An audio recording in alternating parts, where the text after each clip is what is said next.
Olá, meu nome é Edilson Oliveira, sou estudante do curso de artes na Unemat e estou aqui para realizar um trabalho, né? Que é gravar este vídeo aqui falando sobre um tema específico dentro do campo afro-brasileiro, né? E aí eu escolhi aqui um tema bem bacana para falar, que são as danças, né? Então eu coloquei aqui o nome do tema, o corpo como expressão, danças afro-brasileiras nas artes. Por que que eu coloquei dessa forma?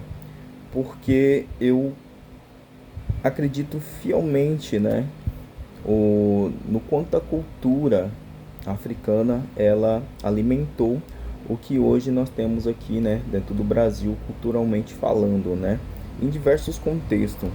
É, a arte ela não está vinculada a pequenos lugares, né, a pequenos corpos, identidades de artes fixadas em alguns pontos específicos, não. Ela é uma introdução geral que mudou toda a nossa cultura brasileira, né? Por isso aí, o corpo como expressão. Nesse caso, nesse contexto, eu quero só primeiro, antes de entrar aí falando sobre cada tópico aqui de danças, né? É, relembrar um pouquinho da história, né? De como aconteceu a escravidão aqui no Brasil, que ocorre lá pelo século XVI, 1535, né? Então a gente tem uma trajetória de 1500, a descoberta do Brasil, e logo em seguida, alguns anos depois, 1535, aí a chegada dos escravos, né? Das pessoas que foram retiradas, melhor dizendo, que foram sequestradas de sua terra natal e trazidas aqui para o Brasil, né? Como mão de obra escravizada. A gente tem aí uma crescente no meio econômico na época em que tinha-se uma demanda, né, muito forte para isso, porque de uma crescente dentro do mercado aí de produção de cana de açúcar, né, e para o trabalho pesadíssimo, inclusive dentro dos engenhos, né. Então, daí começa toda essa trajetória, né, cultural aí.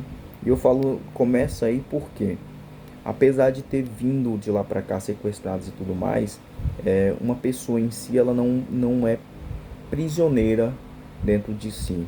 O que aconteceu foi uma prisão, né, uma escravidão feita de seu corpo, né, mas sua mente, seu espírito, né, aquilo que essas pessoas tinham como cultura, como ideia, isso viveu e vive até hoje, né?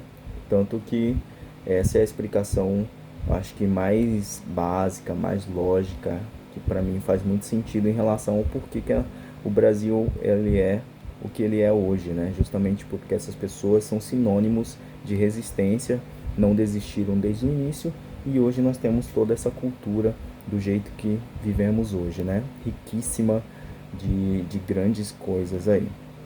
Então, o primeiro tópico aqui que eu elenquei, né? Marquei aqui para não esquecer nenhum deles, é a capoeira. A capoeira, ela se reflete aí como uma dança, né? E realmente é um jogo de luta, né? Mas que conta a história que ela foi disfarçada de uma dança, né? Na minha humilde opinião, ela é mais do que um disfarce de dança, ela sim é uma dança, mas ela é uma dança que também protegia, né? Que foi criada também com o intuito de ser essa roda ali de dança, mas também ser algo que pudesse ser utilizado como proteção de cada um deles, né? De cada indivíduo que naquela época viveu e que era o tempo todo omisso, né? E no qual não poderia usar a voz para falar. Então essa é uma das características principais da capoeira, era usar a dança para treino de proteção para si próprio, mas também para não esquecer a sua cultura, as suas histórias, né? Cada ginga ela possui ali um significado, inclusive cada dança ali, né? Cada ginga que ocorre, cada roda, ele conta uma história, né? e muitas vezes uma história que não poderia ser dita, né? Então por isso que ela era cantada, ela era dançada, né? Dentro de um ritmo, para se contar aquilo que não se podia falar com a boca, com a voz, né? Então se falava com outros meios. Então, que forma que foi encontrada aí para ser transmitida, né, para outras gerações, aquilo que não podia se perder. E assim foi criada a capoeira. Eu lembro muito bem até quando meu avô me contava, né, meu pai também, que tem uma certa origem baiana, né, e que conta que as danças lindíssimas, né, que chamava dança de facões ali, e que eles gingavam usando os facões também. Eu sempre perguntava, né, do perigo e tudo mais, mas se você reparar muito bem a dança, ele é tudo muito bem coreografado, muito bem cronometrado, né? Eles não saem batendo, se debatendo igual louco, não. E é lindíssimo, né? Meu pai tem uma memória nítida das batidas, né? Quando os facões se batiam, né? Se entrelaçavam aí na dança. Mas é isso, pessoal. Só para memorizar, a capoeira era utilizado aí como um meio de contar as histórias passadas e repassar para as novas gerações, né?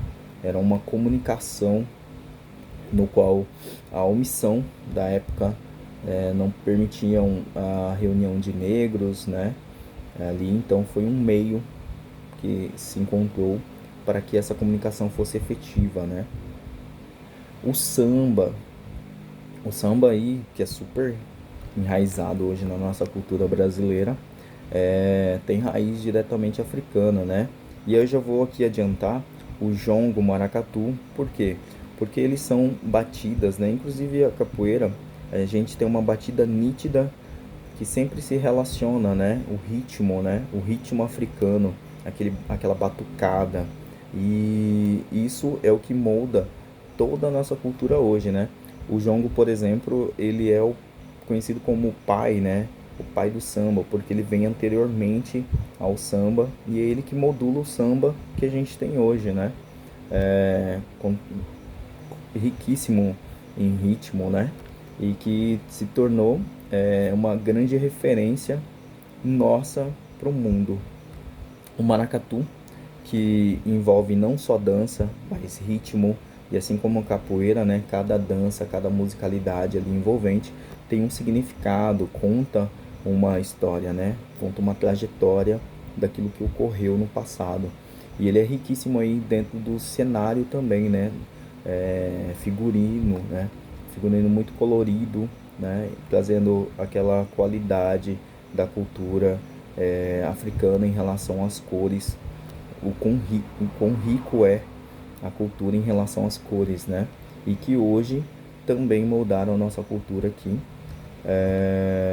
E para finalizar, eu acho que não vou ficar muito aqui enrolando, né? Aliás, acho não, não vou ficar muito enrolando aqui. Para finalizar, eu fiz aqui um textozinho, né? Vou ler. No campo das artes é possível ignorar o quanto essas manifestações influenciam o teatro, a dança contemporânea, a performance e até mesmo as artes visuais. O corpo que dança é também um corpo que denuncia, que celebra, que representa e que transforma. Eu me lembrei até agora do de uma peça teatral que foi feita alguns tempos atrás, alguns anos atrás, chamada Encardidos, e que essa peça, o que modulava a peça no contexto geral era o ritmo da batucada do maracatu, né?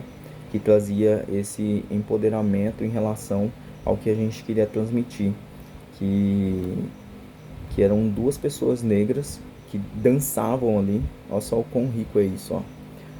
Duas pessoas negras no centro de um palco que se envolve com alguns objetos, né, como vassoura, com a modelagem antiga, né, aquele cabo de vassoura feito de madeira antiga, né, madeira que você vai achar aí em graveto, né, galha, que era cortado, feita aquela palhinha no para varrer, panos velhos, né? E a relação, como eles se relacionavam com esses materiais, porque eram materiais de limpeza, mas eles não falavam, é um teatro que não tem fala, e que eles se relacionavam com aquele contexto dentro da musicalidade, para ver o quão rico é a cultura nossa, né, em relação ao africano, a cultura africana, que moldou essa peça de teatro também. Então é uma peça que envolve apenas dança, não tem fala. Então é a comunicação dentro de uma performance, né?